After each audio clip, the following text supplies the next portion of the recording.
It's interview lighting. All right, we're rolling. We're live. We are rolling. Chuck's chair is just sitting there spinning. It feels weird to be live and have my shirt on.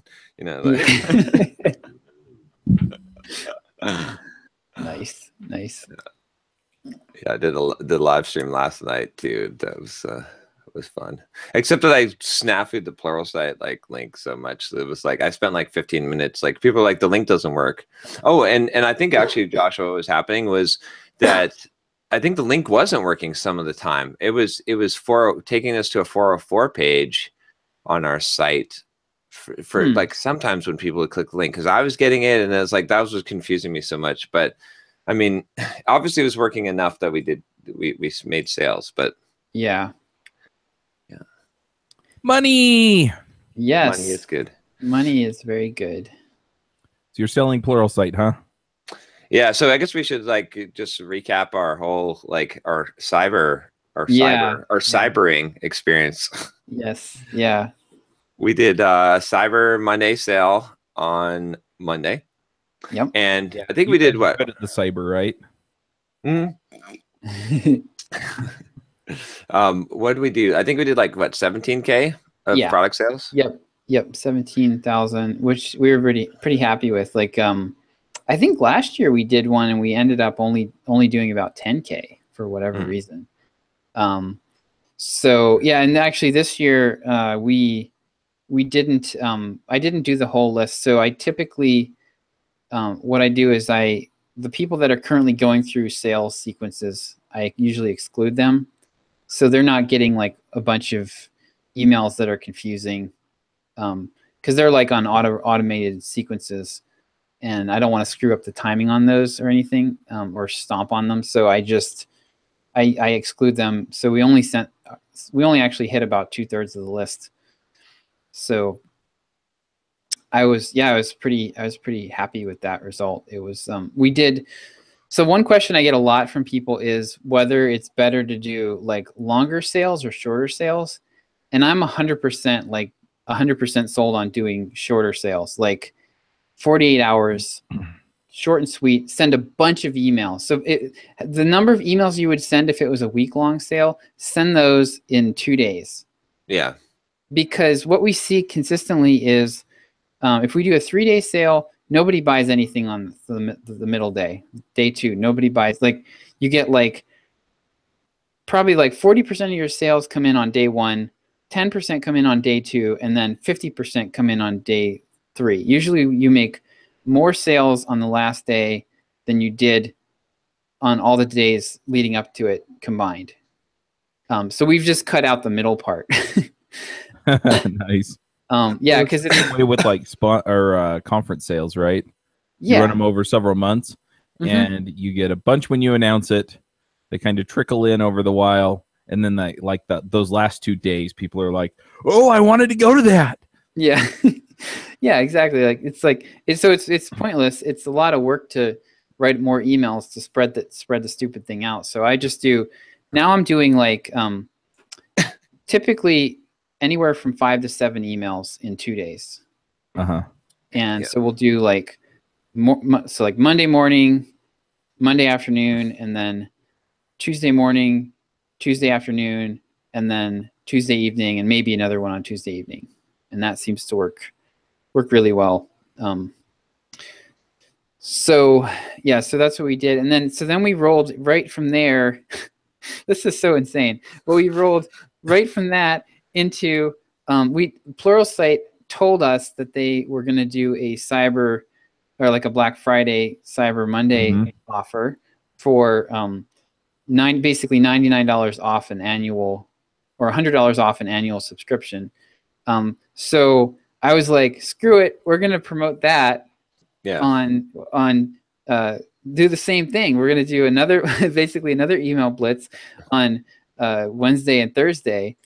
And so I had John put together, he did a video of basically a how to learn with Pluralsight video, because people buy Pluralsight. I've done this, you get access to this library of 5,000 courses, and then you just get overwhelmed. So I had John do this little training about how to how to use Pluralsight effectively, and not just end up getting overwhelmed and canceling your subscription. So we promoted that, and then we promoted the discount together. And you had to sign up for a Pluralsight license and send us your receipt to get the training. And it went freaking crazy. Like I asked John ahead of time, I was like, how many do you think we're going to sell on this? And he's like, I don't know, maybe like what, 20? Yeah. And that's kind, I was thinking somewhere between 20 and 50 was kind of like my range. We ended up, it's still going. Like people are still buying, and it's like we were like 120 or 130 or something. People buying Pluralsight, like annual licenses or annual subscriptions to Pluralsight. So in terms of revenue, we like almost doubled what we did on our own products. Yeah. So yeah, I think we're sitting at something like 28,000 of referral commission. Yeah. So that's pretty awesome. And now some of it too, like one of the things that was good about this was that people also had the option to renew their annual subscription, or basically buy another year at that price. So so we were able to actually pitch this to a lot of the people were already subscribers, and they turned their monthly into an annual, or they renewed their annual for another year.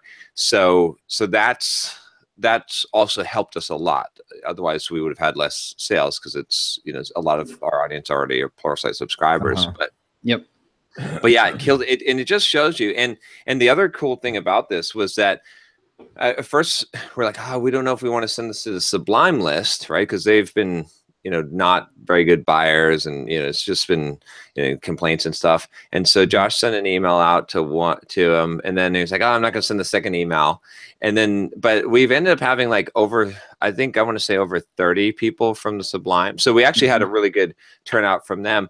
But the thing that's really apparent after all of this is just like, and we say this all the time, but like, it's like you still don't somehow, like, it's like you think you can overcome it with like tactics, but it's all about the offer. It's the offer.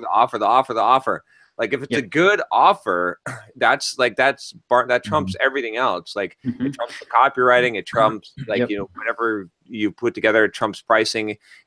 Pricing is part of the offer, but the offer is the thing. Yep. Well, the offer and the offer also includes a deadline. That's the key. Yeah. So like with I've been trying to work with, like, we have an affiliate manager at Pluralsight, and I've been trying to work with him to get him to give us like some leash to give us something exclusive that we can offer, and that we can set it up so that it's time limited. Because like we tried to promote affiliate or for Interview Cake, and John, it's in the freaking book.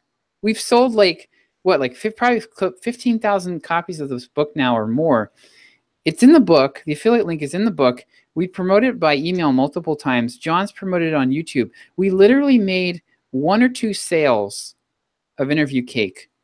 Right. Just saying, hey, this is great. Go buy this. This will really help you. We get a time limited offer, and we sell 455 seats in like 2 days. Oh wow! Yeah. Like that is it. Game over. Like discount plus deadline. And there's one other thing I'd say that we need to do with the affiliate things, which worked with the Pluralsight too. I'm pretty sure, which is add a bonus that's exclusive to our audience, like that we're contributing to it.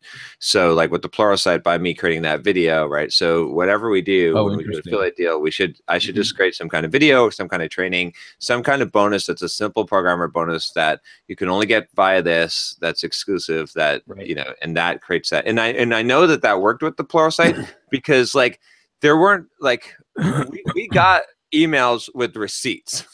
Let me tell you, we got emails with receipts. We got over 2 emails with receipts. So, and that's what you needed in order to get the bonus. And so, if people didn't care about that, they would have just signed up. It was close to 100% of people that. It was probably more than 100%, right, John? Exactly. I think it's more than 100% of people that signed up and actually sent in their receipts. So yeah, that's really funny. that really did work well. But yeah, I think I might try that because I've had a couple of sponsors come to me and say, "Hey, we haven't had things convert." And so what I may do is I may say, "Hey, let's try this." Like, I could do a deployment guide for Linode or something like that. And yeah, I like it. Yeah, it works really well. So yeah, and so we've pretty much cracked. I think at this point the affiliate thing. Like we know what to do now, which is like we have to have full control of the sale. We need a discount. Like we can basically go to people and tell them what we need from them now, which is like we're not sending them to you. We're doing the sale, right? Right. We're controlling the messaging. We'll interview you. We'll do that. And you got to give us some kind of a discount or some kind of an offer that's exclusive. We'll add something to it, and that works. And it's got to be a good enough deal that to start. But I think we could really. Now, I mean, this is like the AppSumo model, right? I mean, like they bundle stuff, but it's the same thing. I mean, that worked out. Like it works. Like this makes sense, and it's just like it's an ATM printing money and people love it too because they like it's not like you're just selling your old tired shit over and over again. It's new stuff that they're interested in. That's So Chuck, we got So I looked today. I was checking out the spam complaints. So we usually send 5 emails a week, 4 to 5 emails a week. This week we sent 10, and including for 2 days for 4 days we sent like multiple emails per day, and we got last week we got 18 spam complaints. This week we got 22 total. So we sent probably 500,000 emails this week, and we got 22 spam complaints. And really not like not much of a spike in unsubscribes either. So interesting. People are afraid to email, and you don't have to be afraid of it. Yeah. Yep. Well, you keep sending people stuff they want, right? Yep. Well, we had a guy email, one of the people that sent in his receipt said, "Thank you, John, for all of the valuable emails you've been sending lately." So it's like that was pretty cool to see. Way to go, John. Yeah.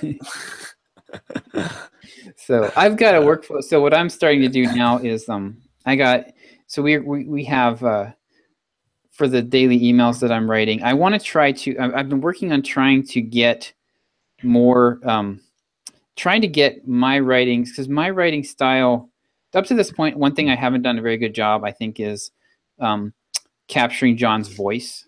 In like my writing style definitely comes out pretty strongly in a lot of the emails. Right. So I've been trying to work on that and trying to get closer to the way that John writes and talks. So we have 3 of the YouTube videos that come out every week get transcribed. So I set it up so that when we get the transcriptions, they go in a Dropbox folder, and I get an email with it as an attachment. And then I'm basically going through those transcripts, reading them, and then breaking them up into emails. So a lot of the emails that I send are actually going to be paraphrased from John's YouTube content. Yeah, I'm trying to get the email list more in sync with what John's doing on the YouTube channel. Yeah, we'll have to figure out too, like, because unfortunately, like the emails that get transcribed are some of the softer content because they're the professional videographer stuff. So they're not as like they're more tech focused, and they're not like as raw. So like, I mean, when I'm doing those ones, I kind of hold back a little bit because I for a couple reasons. One, because I don't want to be like standing out in the middle of a park where kids are playing and saying "fucking motherfucker." Right. There's that. And then also, those ones are the ones that are going on the podcast, and like more like people kind of expect the tech type of videos. So I'm a little bit lighter on those. So one thing we could possibly do is have more videos transcribed every week. And have kind of Rodrigo pick out the best ones.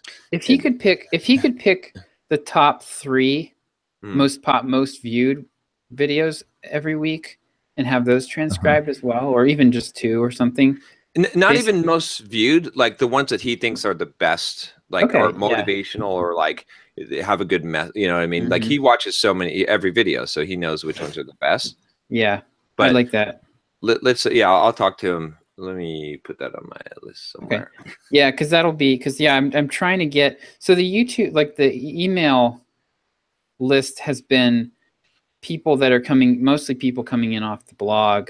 So they're coming in for more professional, more like a little bit more straightforward software development content. And so they're not like completely bought into the cult of John as much as the YouTube people, where they're getting John like raw and unfiltered. So I want to try to kind of bridge that gap, because like the direction that we're heading, you want to filter John? No, I don't. But so on the YouTube channel, one thing that we've talked about, this whole bulldog mindset thing, and that really, really resonates on the YouTube channel, and doesn't seem to do as much with like the email list, and the blog readers don't seem to get it as much. Right. So what I want to do is like bring them more in line with where John is now. So the other thing we need to do too with that, oh, by the way, just before I forget, Rodrigo tried to emulate my voice. I had to like, I just posted to him personally because he did this Facebook post where I think he did it in the YouTube description or something too. And he like posted to Facebook where it was like this news article about software developers in India being laid off. And then he connected it to AI, and it wasn't connected to AI. And he basically like had this news blurb, and then he said, "Are you fucking losing your job to AI?" It was like it just did not sound like me at all, right? It was just like someone put the word "fuck" in there just to put it in there, right? Yeah. So I was like, don't try and emulate my voice, these days. I'm trying to figure out how to put it, because it's like you either have to be able to do it, like Josh, you're capable of doing it. I'm pretty sure, but like otherwise it just comes off so wrong. Like, well, Rodrigo's not a native. He's not even a native English speaker. So yeah. So, and it's like, so it's kind of like Spock in Star Trek 4 trying to swear. Yeah, exactly. Right. It's like I come off really strong and really harsh, but in a way that's like, that I love you. You know what I'm saying? Like, yeah. And like, if a lot of the writers that were submitting samples, it's just like, no, it's not like what I'm doing is not scraping people's face with sandpaper. It's like you're getting like, it'll come off as like, you can't just punch people in the stomach. Like, it's not like that. I don't know. So it's really hard to, I find that for people trying to emulate like the writing, that ends up happening. So yeah, so it's kind of funny. So we'll see what happens, but yeah. But with that said, what I was going to say was that what we really need to do is I need to just schedule a live stream for like whatever time, maybe like on a Saturday, where it'll work for both Europe and America time. I think that's probably like a Saturday morning, like maybe like 10 a.m. or something, where it'll still, wherever the optimal like falls in both time zones where people are alive and awake. And we need to send an email to the list a week in advance, and maybe a couple ones that are close up that say, I'm doing a live stream, ask me anything. Right. Because that's what I do on the live stream. And what we could do with that is, I mean, those are really raw for sure, but it'll also help us to convert some of these people over maybe to the YouTube platform and to, yeah. So yeah. And that could be huge. I think if we could get a huge number of people that are watching that, if it's an ask me anything, essentially. Yep. Interesting. Yeah. So my plan. So given the success of these, like I was telling John today, it's hilarious because 3 months ago, probably on this podcast, we said, "Oh, affiliate stuff it doesn't work in our niche, right?" And now I'm like out there like going around looking for affiliate deals and like lining them up, and people seem to be really loving it. So my plan is to do at least 1 or 2 of them per quarter. So I want to try to have like next year we're going to do multiple product launches too. So it's going to be, we're going to do like probably an affiliate promotion 1 month, and then maybe a sale on one of our own products, and then a product launch, and then we kind of repeat that throughout the year. But yeah, it's working really well. And Chuck, I think with your list, I mean, you're closing on 20K now, right? Subscribers. I'm closing in on 15K. 15. Okay. Yeah. I mean, you could definitely, you could definitely, that would be a nice side. Like, it basically just plan one a month, and one affiliate plan for 2 days. Yeah, 2 days. You're just going to send 5 emails, and make a few $1,000s a month off of that. That could potentially be a good one too. That if we were talking about possibly doing an interview cake with someone else's list, like we could do probably some deal with Chuck, and do, if you're interested.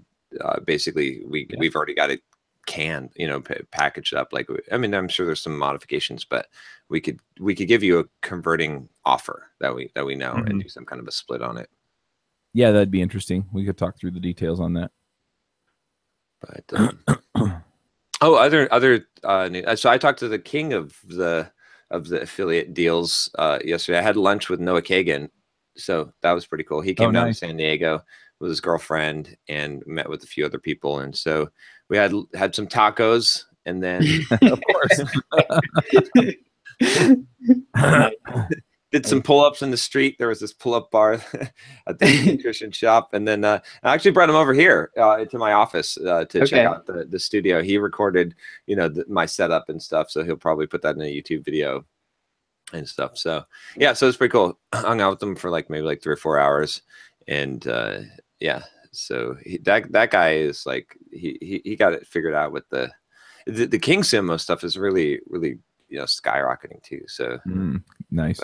But he's a good connection. He's got he's definitely he's a good guy. So he's done such a good job with his sumo.com is his, like, the Sumo Me. It used to be Sumo Me, but it's his basically Thrive. It's like the main Thrive Themes competitor, where get the email capture pop-ups and everything. He's done, oh my goodness, like, he was so he played that so well. Yeah. He's got everybody. I mean, like, he's got Tony Robbins. Yeah, like, he's got like massive huge I forget, I saw somebody else the other day that was like, basically one of the biggest. He's got like the biggest websites in the world, basically, that and I think it was all like, a lot of it was him doing one-on-one sales with them. Yep. Which is that's something we haven't really done as much. But like, if you can get big deals, it's worth. And that's what we were talking about with Pluralsight too. Like, I would really like to go to someone like Aaron after we've done this and say, hey, look, make us consultants for Pluralsight for your email marketing and like YouTube, because we're good at that. Like, we're better at that than you are. Like, no offense, but we are, and we've just proved it. We could prove it. So like, and then that could be a lucrative deal where they could, essentially pay us as a consultant more than we make for our whole company. You know what I mean? Like, that's so like, one of those one-on-one conversation talks and deals could be really, really profitable, really lucrative. I mean, even like, if you look at the Skillsoft thing, like, I mean, that deal came to us, but think about how, like, assuming that it doesn't fall through, like, how lucrative that it could be. You know what I mean? So right, there's definitely opportunities to do stuff like that. Very cool. Yeah. So it's been a pretty wild week. Yeah. And we onboarded a new employee today. So yay, Bubba. Yep. So we'll have to fire somebody now. We That's just to keep the balance. Chuck hired somebody, we hired somebody, so you know what's coming in a good 2 or 3 weeks. I'll give it max. There we go. And we got our writers, I think, for the ebook. I talked about our fantastic writer last week. the one that we really are hoping comes through. And I didn't tell you this, Josh, but I recorded it. Like I respond. The questions she asked, right? She asked these awesome questions. So I emailed Josh. I was like, I'm in love, right? And then Josh basically emails back and says, you know, so I forget exactly what he said. Like basically, like don't, you know, hopefully she doesn't think we're discounting the rate. Like you always tell freelancers this thing. So yeah, so John said, and we say like this, we say this in sincerity, but a lot of people say this as a tactic. So we were looking to her rate was like, you know, 3 or 4 times higher than what we were looking to pay. Mm-hmm. And so John emailed back and was like, hey, you know, we really, really like you. This is what we had in mind to pay.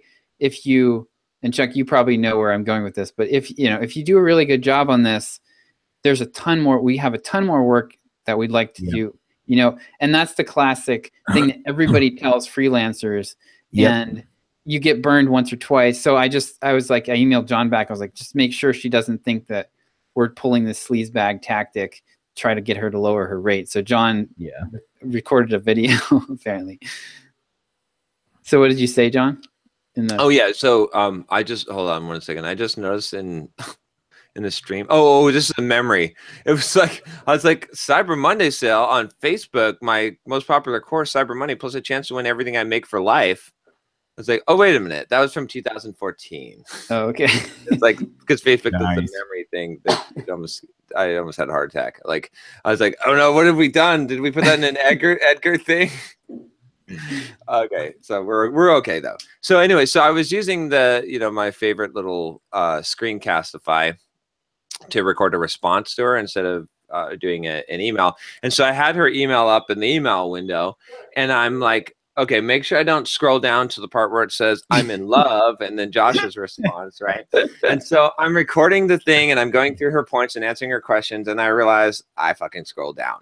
So then I realized this, my face gets a little red. I'm like, you know what? Screw it. Let's just go for it. So I was like, wow, whoops, didn't mean to scroll down there. So I was like, you could see what I responded, you know, and I was like, and you can see Josh's response here. And I had kind of talked about it, you know, explained it. It's like, you know, and so it's funny. So I was like, and I said, and then I used this opportunity. I was like, you know what? But like, I could just edit this out, or I could not, or I could re-record this video. But I'm just gonna send it to you because this is what we are. Like at Simple Programmer, we're transparent. Like, you know what I mean? Mm-hmm. Like I want you to know how genuine and transparent we are. Like, this is like, I'm just gonna send it to you. Like, you know, so I don't have anything to hide. So, so it actually worked out pretty good. So, yeah. But it's funny though. It's like, oh god. Now I'm looking to see what I said. Oh yeah, I said hire that woman. Yeah. So so we kind of tipped our hand with that, I guess. But yeah, but it's in your high, right? Where it's like, don't look at that girl, don't look at that girl, don't look at that girl, and then you realize you've been staring at her for 5 minutes. Yeah. But yeah, I mean, we have high hopes. I think she'll be awesome. She seems to get it, and I think there could be a bigger role for her at Simple Programmer too. And I explained that in the video too. And I was like, you know, but obviously we need to get this done. We need someone that can handle this, and you know, and this is still an interview phase. Like there's still other writers that are writing this, so you know, it's a matter of getting this going, and there's opportunity. You know, it's like we make a lot of money on this. You're going to get some. We're going to pay you. Like we're going to, you know, this could be more than the small amount, because that's, you know, that's the thing. It's like both Josh and I are about, like, you know, giving people fair, you know, being fair with, you know, if people make us a lot of money. And in fact, I just did a video. Oh, you know, it's funny. I had this live stream. When I did the live stream yesterday, someone was like, how can I get a job at Simple Programmer? And by the way, we should get some email signups, but I was talking about, well, we just did advertise a job on Simple Programmer, so if you weren't on the email list, that's why you didn't hear about it. So, you know, some people might be joining the email list, but unfortunately, Josh, they'll be joining it under the guise of, because I said just go to simpleprogrammer.com and sign up through the pop-up. Nice. So you're screwing up my statistics. Thank you. Exactly. We need we need like somewhere where I can send people that like is just sign up for the email, like John's call to action, sign up for the email list. But but I was telling him, I was like, look, I was like, here's a perfect example. Like, you see this Pluralsight promotion I'm doing, right? if you took this link that I'm talking about in this live stream and you went to Reddit or you went to like, I don't know, if I knew, I would be doing it myself. But if you figure out somewhere where you could like sell 100 of these, right? And then you said, hey, John, the next day you emailed me. It's like, how'd you like that? Did you see that those 100 sales that just came in? That's me. I did that. Like, you're fucking hired, dude. Like, that's, you see what I'm saying? Like that's the thing. And so it's like, and I was explaining like this thing, and it's like, whatever, like, it doesn't even have to be this, like, figure out some way and to make a blip on my radar that shows me that like you can make me money. And any smart entrepreneur, if I know that you're going to make me more money than it costs me to pay you, you're hired. Mm-hmm. Like, there's no question about that. So that's like, but people just don't grasp this. I mean, if I was going to try and work for someone, that's what I would do, is I would like figure out how can I show them value before that they, so it's no risk. They're like, oh yeah, I'd go hire this guy.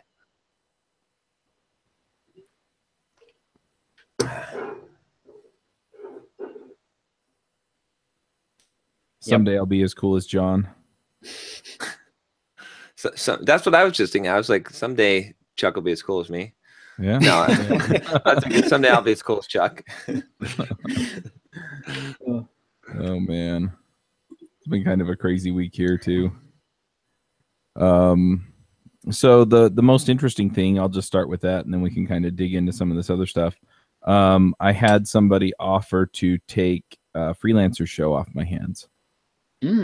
And it's a credible offer from one of the people who's actually on the show. Okay. And he does business coaching and, creating products for freelancers. And so he wants it as, just a way to add more value and bring more people in at the top of the funnel. Okay. I know who this is. Yeah. I suspect I do too, but you probably actually don't. Oh, okay. It's not Philip Morgan. Okay. No, right, that's not who I thought it was. Okay. That's anyway, so we had a conversation, and I'm trying to just figure out. I mean, I have no idea what it's worth. I have no idea what to ask for. I don't know if I really want to part with it yet. I'm trying to figure a lot of this out. I mean, it's definitely one of the lower traffic podcasts that I have. And what's the growth look like? Well, the growth across all the shows has been pretty flat lately.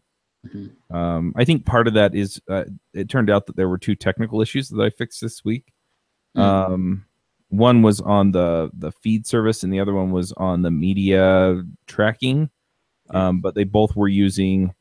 So to give a little bit of context there, Android 7.0 has a bug in the SSL handshake logic. And so if you're using a modern elliptic curve instead of one of the older ones, then it will fail to make the handshake, and it won't download the feed or download the media files. Yeah, I know, right? And of course, the carriers take Android 7 and they mess it up, and then they ship it.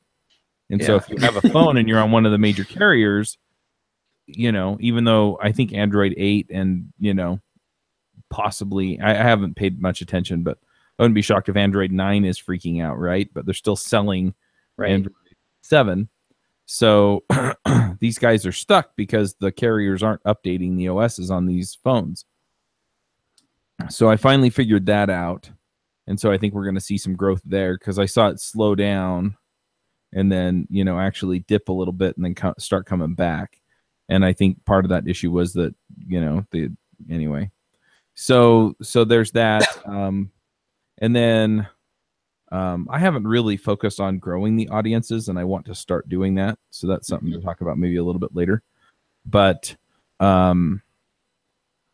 anyway, so I fixed that issue, and yeah. But I mean, I don't know. Well, so one way to look at this would be basically just the sponsorship revenue, do some kind of multiplier on the sponsorship revenue that you've got. Right. I suspect right there that's all going to price most people out of the market. Probably, because I mean, I would, if I did that, I'd probably wind up selling it for, a few $1,000s. which might be worth it to him. But Nothing is ever worth a few $1,000s. Like nothing that you've put, like a few $1,000s is not going to make any kind of real difference in your life or change. It's just going to be a hassle. It won't even be worth the hassle of the contracts. Like, in this kind of situation, like if you have something that you don't necessarily, that you're not trying to actively sell and someone wants to buy it from you, first of all, you're in the best negotiating position that you possibly can be. So you want to take other than having 2 or 3 people trying to buy it from you at the same time. But you gotta, at that point, like I the only way I would sell in that point is like, I mean, I'll sell anything. But it'll be at a high price, like but it'll be at a high price. So I would take like a number. I would come up with a number. I wouldn't even base it off of any kind of multipliers or anything. I would just say, like, what is a number that would make it work, that would give me money that I could actually utilize really effectively, that would make it worth it to me. Right. And if it's not that, and that might be a really high number, that someone would be like, this ain't worth that, dude. Fine, because then that's the only way that you do the transaction, and you're like, wait, like it's got to be, you know what I mean? Like when I started raising my coaching rates, and I made my coaching, $2,000 an hour, that's because that was the point where if someone's paying me $2,000 an hour to give them coaching, I'm happy to do it. I'm excited about that. I wasn't excited for $500 an hour, even though most people would be like, you're crazy, John, $500 an hour. It just wasn't. So my pricing wasn't based on anything besides, this is what it takes for me to be excited about doing this call. And so I think it's the same thing here. It's like, you just got to figure out what that is. I mean, if the thing is like, even if it's going down the drain, it would not be worth for a couple of $1,000s, because that's like, it's just not, it's not going to matter. Like I'd rather have the lottery ticket of someday it may like shoot up. And the other factor I think for you is that, like, this is your bread and butter. Like, you're a podcast network, so that's the other thing, is having another show on another topic. It does appeal to me in that way.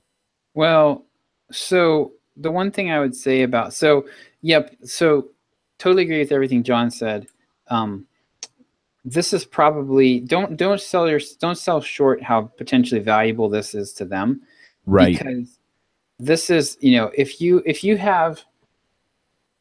are a business coach, right, and you are charging $2,000 for coaching, and you basically are getting a big list of a huge list of potential customers, that's pretty valuable. And I'm imagining that there's probably some web traffic and possibly email subscribers that would go along with this, so that you're basically selling a business in a box almost to them. You're basically selling, I mean, you could look at it like, how much would it cost to buy that traffic on Facebook? Right. I mean, like I know like big name internet marketers, like in the marketing and business space, it might cost $20 or $30 to get an email sign up. Off of Facebook. It's probably, based on the niche, it's probably a lot more, it's probably a lot more valuable than if it was just, honestly, it might be more valuable than some of your other podcasts. And here's another way. Smaller. There's another alternative to this, which is that instead of selling it, you own it, but you sell the rights or license the rights with some kind of a partnership deal. So essentially, you still own the podcast. So, but this person that wants to buy it, you say, well, what do you want to do with it? And you say, okay, let's do it. Like, you can do it, like pretend like you own it, like essentially, you know what I'm saying? And then whatever you want to do with it, you can do it. Like, you can produce the podcast, or not even produce it. You could produce it you might as well continue producing it, but they can do what they want to do with the podcast, but you get a cut. Like, maybe it's like a 50-50 split of the revenue generated from that, or whatever you work out. And then you're not limiting your upside. You're not losing the asset. And you're getting kind of the best of both worlds. And if it grows, then you grow, your revenue grows with it. But that's another, possible alternative. And based on what Josh said, and the reason why that might be a good alternative is because I agree exactly with Josh said, is that, like, for you, it might monetize not as highly as this person that wants to buy it, right? So for you, getting sponsorship dollars on there might be worth, whatever. Let's just throw out a number like $1 per subscriber, 50 cents per subscriber. I don't know, right? It's bullshit. But for the person that's using it for leads to sell courses on freelancing or whatever and things like that, it might be worth, like Josh was saying, like $20 per lead, right? And so if you continue to hold it, it's not as valuable to you, but at the same time, you can get that upside. If you're splitting 50-50, now it's worth $10 per lead. You're Xing your factor on that a huge amount. So that's another thing I'd be looking at. Mm-hmm. Yep. No, that makes sense. And initially when I talked to him, I was like, well, you've done all these things that I want to do, and so maybe you could just help me do those things instead. But the more I think about that kind of a trade, the more I kind of get the details get real messy real fast. So I'm looking at actual dollars at this point. But yeah, I'll have to figure that out. I'm still not. I mean, it kind of surprised me when he offered it to me, and I've been kind of heads down working on this podcast app, and so I haven't had a ton of time to really think through it and figure out. But I don't have major plans for that audience either. So I don't know. That's kind of where I'm coming from, is part of me saying, well, I like having the show on the network. The partnership idea is interesting, but I like having the show on the network. I don't have a really strong emotional tie to the show, even though I started it and was on it for, 4 years. Or 5 years. I was on it for 5 years. Anyway, it just, I don't know. I'm just trying to figure out how it fits with everything else. And, if it makes more sense to, to make money off it now as opposed to, anyway. It's just got to be significant enough money. That's all. Yeah, absolutely. You should, like, at the stage you're at, you shouldn't do anything. You shouldn't even wake up in the morning unless it's worth $5,000. You know what I mean? It's like, I mean, I'm being a little bit, sarcastic here, but what I mean is like any kind of thing that you're going to invest some time in, it's got to at least be producing $5,000 or more. Otherwise, it's not. It's at that stage. You know what I mean? It's someone else at a different stage. Yeah, but at your stage, it just doesn't make any sense. Like it might even be $10,000. I don't know where the number is, but it's definitely higher than a couple grand. Yep. Yeah. So then the other thing that I've been in the middle of is just getting this podcast sponsorship app to the point where people can use it. And so at this point, sponsors can pay for spots, they can sign up, and they can actually manage all of the creatives and all of their sponsorship placements. So if they want to create new creatives, is what I've called them, but it's basically the collection of talking points for the ad reads and banners and links. They can put all that in, and then it just does all the right things in all the right places, which is, it's nice. So I'm really going to be pushing that over the next week and trying to get that done.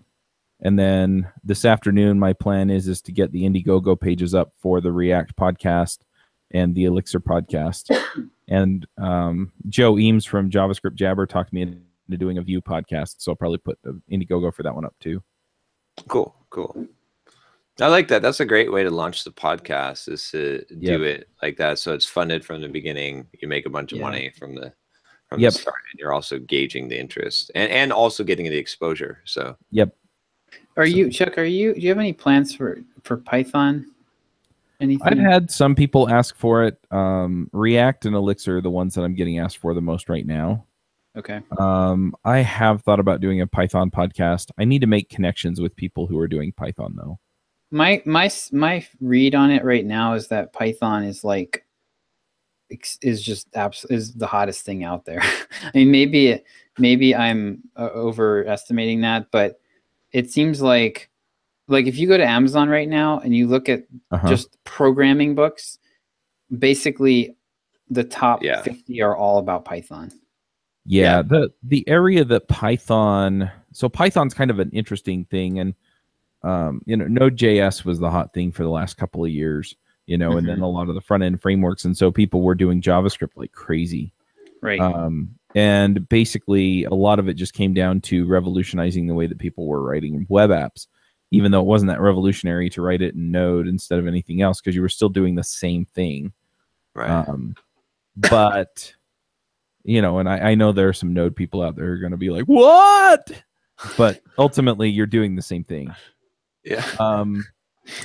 Forget about the Ruby people that are like, it's like they're double slapped. You just Node people slap them, and you just fucking slap the Node people in this. Like, in Ruby, you just, you know, your framework's just not as mature. Yeah.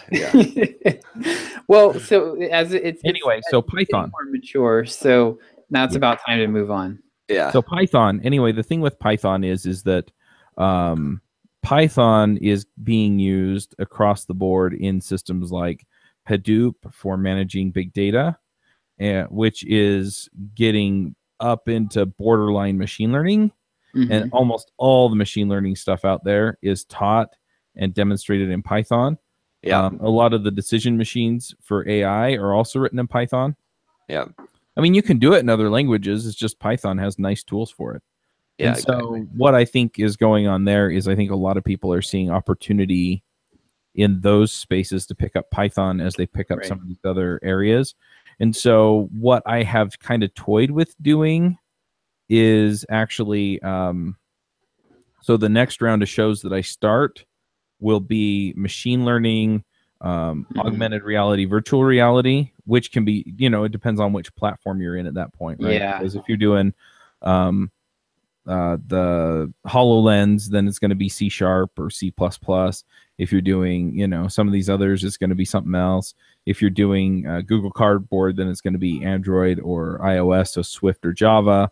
And so that's kind of different. But I want to do the AI machine learning show and just get into the nitty gritty of like the algorithms and, you know, how to structure the code and what systems you use and, you know, TensorFlow and all that stuff. And then, and I want to talk about the techniques and stuff, right? Because a lot of people are just talking more about either getting started or they're talking about, you know, oh, this is another cool innovation that came out in AI. And I want to talk about how to do it. Right. Yeah. Make it a panel discussion show about that. And then if I did that, I could pair that very nicely with a Python show. Yep.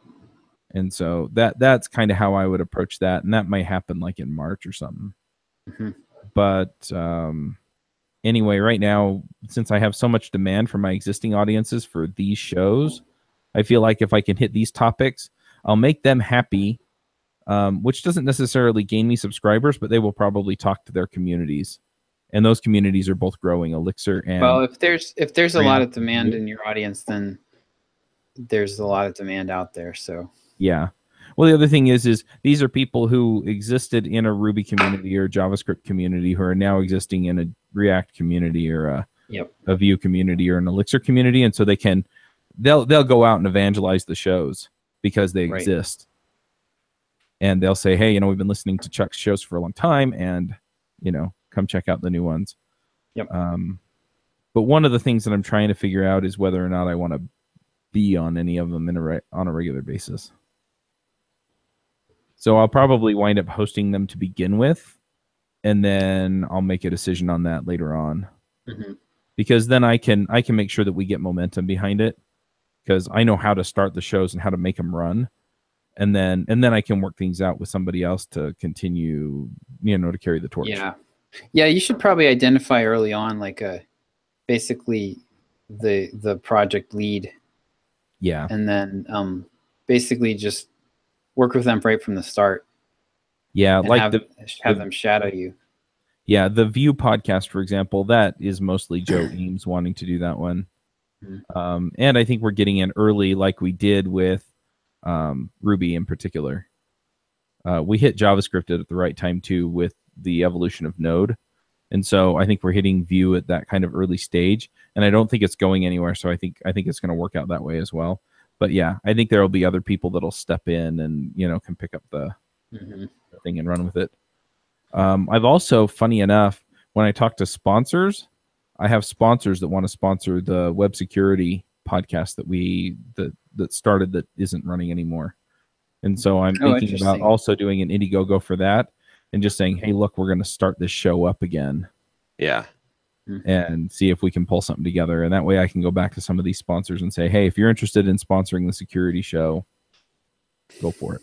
Did you have Troy Hunt on your web security podcast? I don't think we ever did. I think we've had him on. No, that was somebody else. I swear we've had him on one of the shows, but I don't remember which one.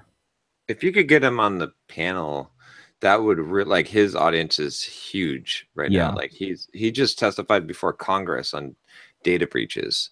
Like that's how big this dude is now. So wow.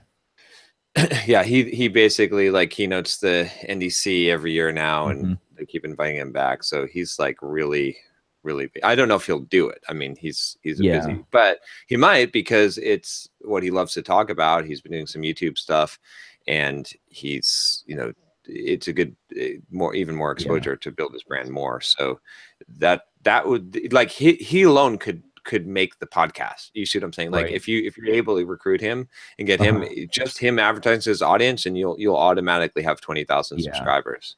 So, well, the thing that's interesting about people like him too is that, at least from my perspective, as far as podcast growth goes, he brings a lot, right? But for him, the trade-off is that I don't have to do anything except show up, and I get a larger platform. And that's why it's such a good pitch. Yep. Yeah. And so, if I can make that come across that way, I think that could really work. Yep. But yeah. And then anyway, so that's kind of where I'm at with all this stuff. The only other thing that I run into periodically that really pisses me off, and I don't know how to get around it, is that sometimes I get, I don't know how to describe it, but I kind of get hung up on, like, I get this feeling in the pit of my stomach, like this worried feeling. And it's not because anything's wrong. It's because things look like they're going to go right. And it freaks me out. And I don't know why. And I just get pissed at myself. And I know it's stupid, but I don't know how to get around it. I was wondering if you guys had any ideas on that. Like with this podcast app, right? Like I keep, I'd start making progress, and then I'd stop, and I'm like, why am I stopping? Oh, well, I'm a little bit scared. Why am I scared? Because this is actually going to freaking work. Yeah, the fear of success, right? It's stupid. Yeah. But it's real. I don't know. I mean, I don't know how to make my brain work around it.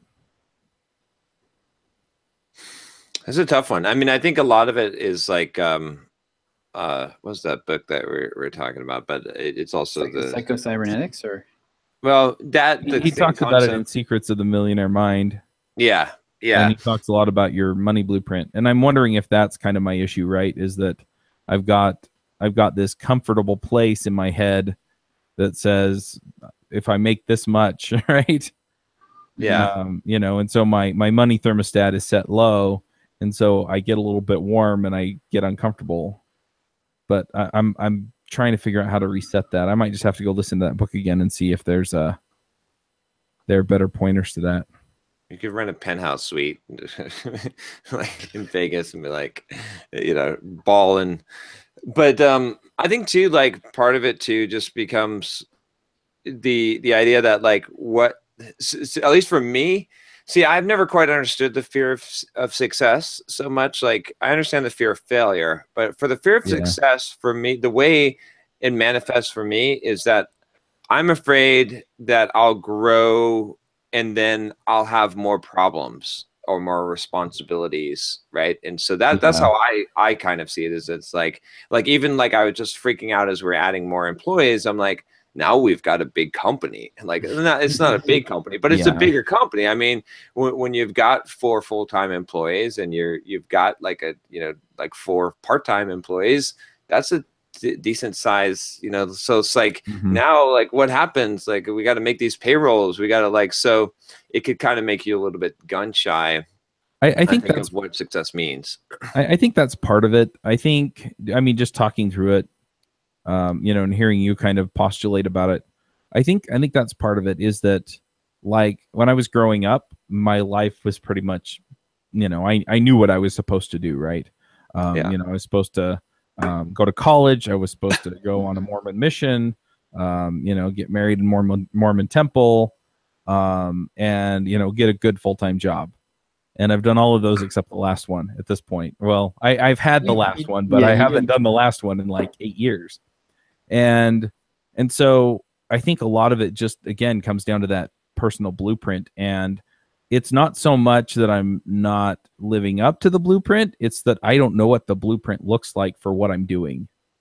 And so when I start to succeed, like if I fail, it's like, oh, I know what to do. I'll just go try again, right? I'll try harder. I'll do better. But if I succeed, then what? And what is my role at that point? As I hire people to help me with some of these processes and have software that takes on some of this responsibility that I have, then what?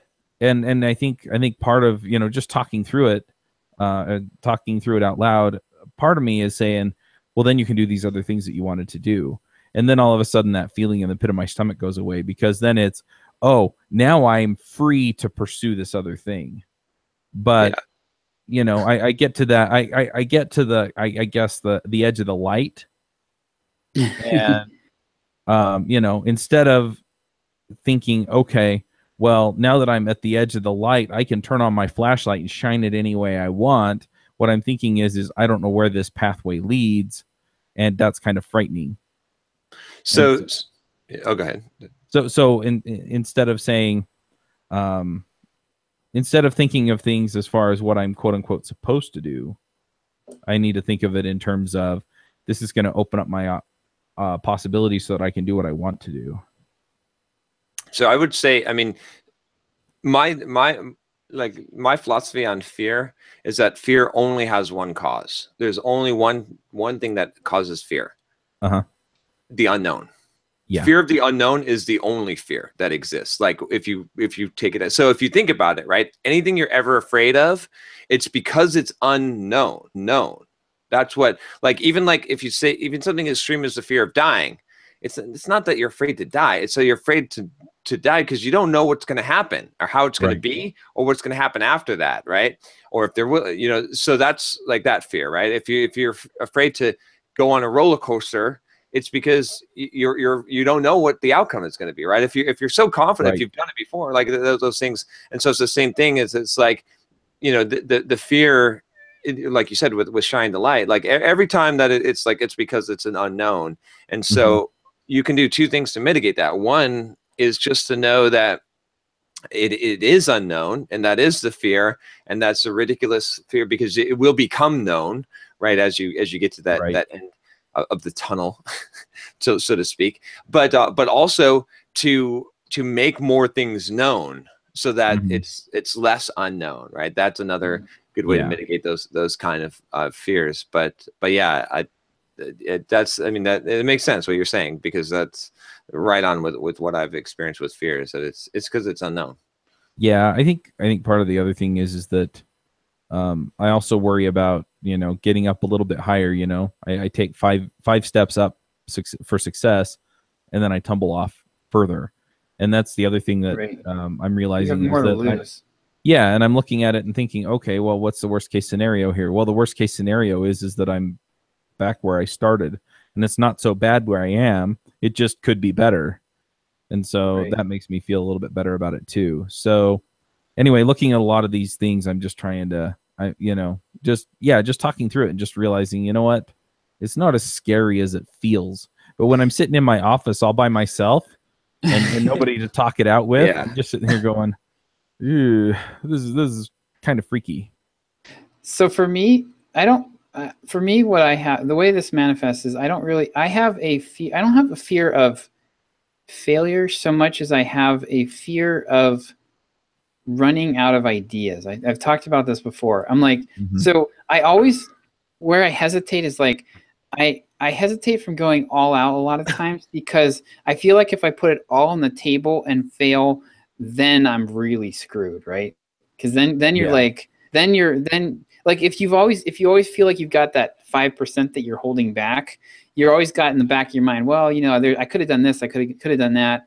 You know, I didn't really, there was, you know, I still had some options that I could try. It, for me, where I really just wig out is when I worry that I am going to do everything I know to do and still fail. Right. And then what? That's interesting, Josh. That one, like, I think a lot of people, like, I actually did a video about this where, I don't know if you saw the video, but I was talking about, like, you know, the way that I ate chocolate cake, which is like to leave all the icing at the end, which is like, it's like, why am I, like, if the cake part of the cake is not good, and I'm not going to combine it together, then I should just eat the frosting and not eat any of the cake part of the cake. Why eat the cake? Why get through the, you know what I mean? That like, why choose the suboptimal thing, the less pleasurable thing first? Or the same thing, like, I don't know if you guys do this too, but like, I have clothes in my closet often that I don't wear, not because I don't want to wear them, but because they're my favorite. They're the best. So it's like, I'm waiting to save that for a special occasion. Like, I don't want to wear that today and have it dirty. Like, today's not the day, right? And it's like, and so you're making choices for suboptimal things. Like, it's so stupid. Like, the smart thing to do would be to, like, always wear your best stuff first. Always eat the best part of the cake first. Always do the best idea. Like, if you're in a fight, you know, like doing my Muay Thai and stuff, it's like, oh, I'm not gonna do my best move because I'm saving that. No, fucking hit him with a fucking axe kick right from and knock him out in the very first 2 seconds of the fight. That's your best option. It's not, you know what I mean? But our psychology is wired for us to, like, try to, like, or you know what I mean? Or like, well, we've got these business ideas.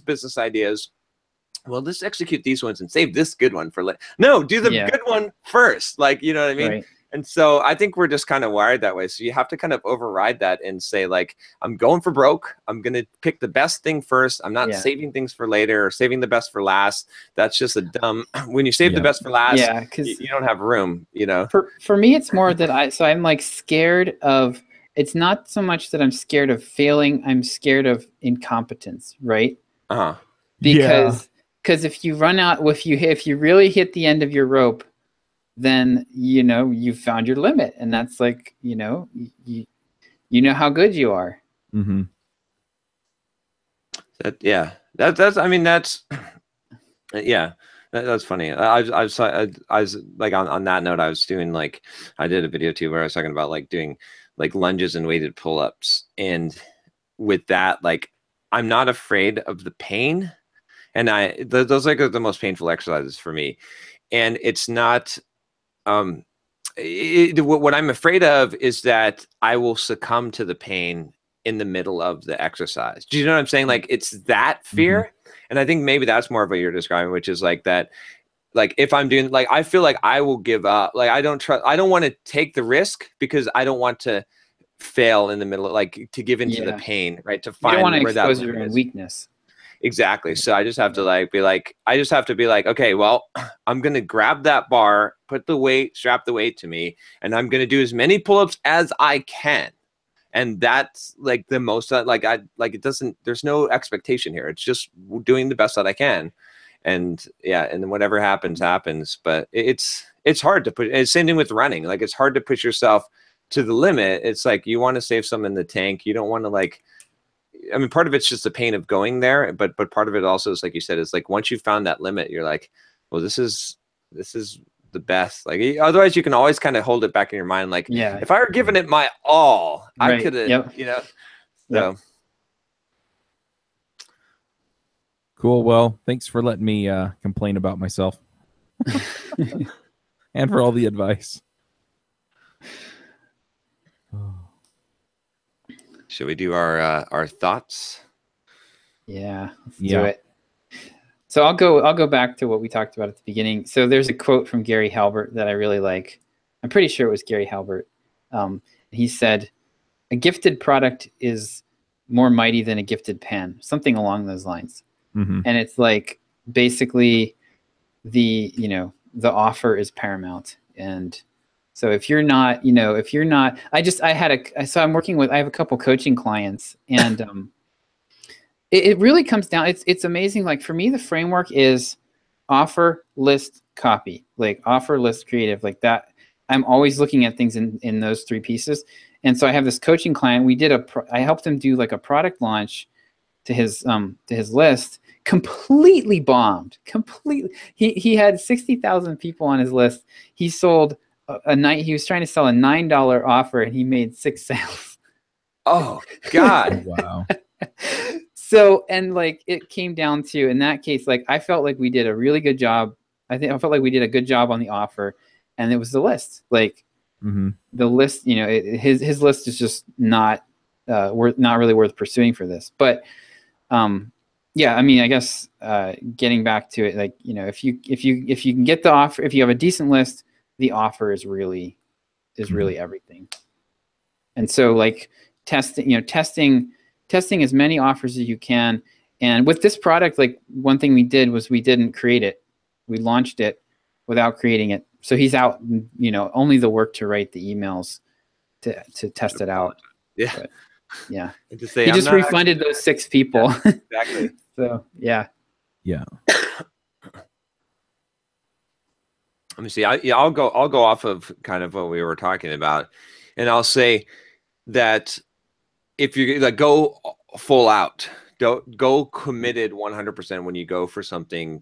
There's I don't know if I said this story on this. I'm becoming one of those old people who repeats their stories, but I was like, didn't realize on the live stream last night. I was like, I've talked about this before on the live stream, and I've only done like 5 of them, like for this. Right. So when I was a kid, there was this like Indian graveyard we used to go to in South Carolina, like in the forest. And in order to get there was this really big ditch. And in order to like, you know, the only way to do it was to jump across this ditch. And what would happen instinctually, because this is how we're wired as human beings, was what Josh was describing, is you run really fast up to the ditch, right? Fast enough to make it over. You get close to the edge and you slow down. Now, the logical thing at this point, if you slow down when you get close to the edge because you're a little bit scared, you're not sure if you can make it, is to stop, right? And to start over again. But what most people do is they jump. And they just, right. So it's the most illogical, stupidest thing that you could possibly do is to run as hard as you can when you see the edge start to slow down because you're not sure that you can make it, and then still jump anyway, and you fall in the fucking ditch. And that happened to me many times. Okay. But in order to make it, you have to actually, like, the times I made it, right, or when I eventually made it, was when I ran as hard as I could and I leaped as hard as I could. And if I fall, I fall. But you know, but the thing is, like, when you do that, you may still fall, but you've increased your chance of making it by like 1,000%. Like, there's no way you're making it if you slow down before the edge or stutter, stop, and then jump, or you're full blown. So it's like, I kind of learned that lesson in life is it's like, and it's a hard one because we're wired to do the stupid thing. That's the same thing. This is the same like biological wiring as the deer in the headlights, right? I mean, deer in the headlights is stupid. Like, if the deer sees the headlights, don't freeze. That's dumb.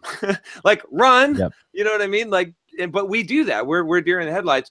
And so I kind of learned that lesson of like, you either stop or you fucking go all out. Like if you stop, it's fine. If you don't do the thing, that's fine. But when you're in the half-ass middle ground of not fully, like, you are not only like really increasing your chance of failure, but you're wasting a bunch of time, right?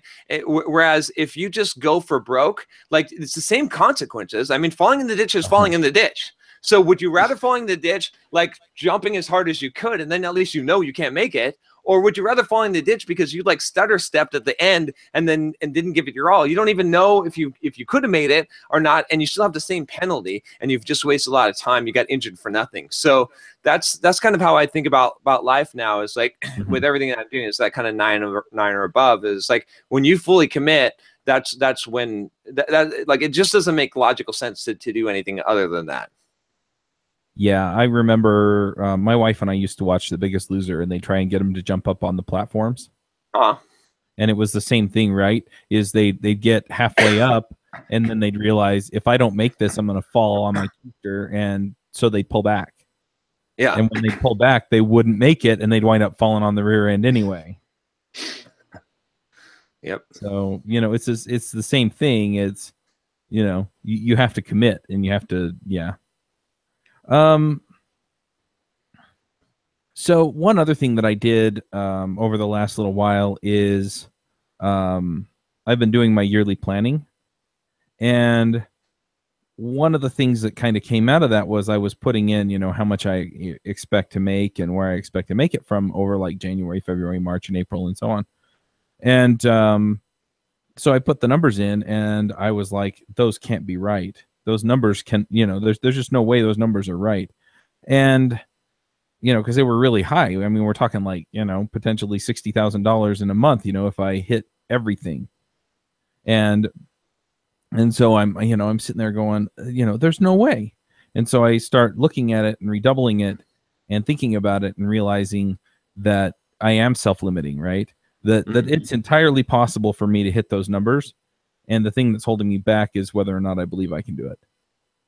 And, you know, and so, you know, kind of the precursor to running and fully committing is looking at it and just, you know, admitting that it's possible, admitting that that's something that you can actually do. And if you're not thinking big enough, then yeah, you're not going to make it. And that's what causes you to slow down in the first place. It's not just the commitment, but it's the belief that you can actually jump all the way across. And yeah, that's the thing that I've been fighting. That's the thing that I've been fighting in my head, is just the, you know, all right, you know, let's do this. Let's go all in because we can make it. And then the other thing is that I'm not going to beat myself up if I set, you know, the bar at 60 grand in a month and make 30, right? Because that's still more than I made last month, right? Right. And so, yeah, there's nothing wrong with aiming high, and be, you know, just understand that that's what's going to take you to the next level. And it's that internal belief, it's that internal thermometer that we've been talking about. And I don't know all the ways to change it, but I'm finding that just talking to you guys about it and just thinking about it and realizing, you know what, this is the mental place that I'm putting myself in, and this is where I want to wind up, and just kind of aspiring to that is helping me get there. And so anyway, it takes a certain level of belief and confidence, and then yeah, go all out. Yeah. Cool. All right, guys. Well, this concludes another entrepreneur. We're getting close to the 200 episode here, I think. So pretty cool. Amazing. Yeah, we'll be we're coming close also to having been doing this for, I think we may have actually been doing this for 4 years. So yeah, because we didn't do the first few episodes. Yeah. So we didn't record them. All right. See you guys next week. See ya. Yep. Bye.